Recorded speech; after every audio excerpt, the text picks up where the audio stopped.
Dulu ada seorang anak muda yang sering sholat subuh berjamaah. Anak muda ini setiap subuh berangkat ke masjid, berangkat ke mushola Al-Qamar setiap subuh. Sebelum berangkat subuh dia mandi dulu di rumah, memakai pakaian yang baru, memakai harum-haruman. Tiba-tiba di tikungan jalan dia jatuh di tikungan. Apakah dia tidak melanjutkan perjalanan? Dia pulang ke rumahnya, mandi lagi, pakai baju baru lagi, memakai harum-haruman lagi, berangkat lagi ke masjid. Untuk kedua kalinya anak muda ini terjatuh di tempat yang sama. Apakah anak muda ini putus asa? Tidak. Anak muda ini balik lagi ke rumahnya. Dia berganti pakaian baru, mandi, berpakaian baru, dan pakai harum-haruman lagi. Dan ketiga kalinya dia berada di tikungan jalan di tempat dia jatuh semula dari pertama dan kedua kali. Tiba-tiba ada orang tua yang sedang memegang lampu. Orang tua ini bertanya kepada anak muda ini, "Wahai anak muda, kamu mau kemana?" "Saya mau ke masjid, Pak. Saya mau sholat subuh."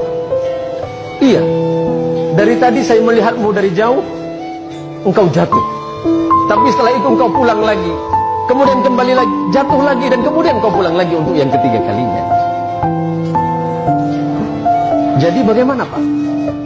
Takutnya kamu jatuh, saya antarkan kamu ke masjid." Diantarkan oleh orang tua ini pakai lampu. Sesampainya di depan masjid, sesampainya di depan mushola Al-Qamar, anggap Al-Qamar. Sesampai di depan mushola, orang ini bertanya, "Anak muda, apakah kamu masih mau sholat?" "Iya, Pak." "Apakah Bapak mau sholat dengan saya?" "Tidak."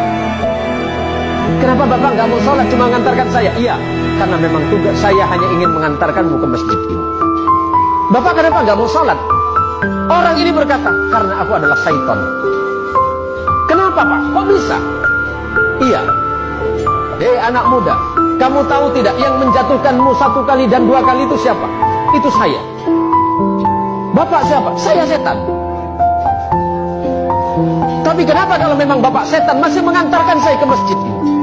Apa jawaban setan? "Nak muda, ketika engkau tadi berangkat dari rumahmu dan aku jatuhkan di tikungan itu dengan harapan agar engkau tidak datang ke masjid, agar engkau tidak sholat berjamaah. Tapi ketika engkau pulang ke rumahmu, pada saat itu Allah mengampuni dosa kedua orang tuamu. Orang tuamu yang sedang berada di alam kubur, Allah ampunkan dosanya karena sebab engkau yang datang ke masjid. Yang kedua kali, ketika aku jatuhkan dengan harapan agar engkau tidak ke masjid, pada saat itu engkau kembali lagi, dan pada saat kembali itulah Allah mengampuni tetanggamu yang sedang tertidur pulas dalam keadaan tidak sholat." Tapi kenapa Bapak setan? Anggap Bapak setan. Ada namanya mirip, Pak? "Ya kenapa Bapak mengantarkan saya ke masjid? Kalau seandainya aku menjatuhkanmu ketiga kalinya dan tidak mengantarkanmu ke masjid, maka niscaya orang satu kampungmu itu diampuni dosanya oleh Allah karena sebab perbuatanmu." Masya Allah, anak muda yang datang ke masjid, anak muda yang datang ke mushola, apalagi kemudian datang ke mushola sebelum waktunya sholat, dia memperdengarkan adzannya, orang lain kemudian terbangun. Pada saat itulah Allah merasa sedang jatuh cinta kepadamu, hai anak muda.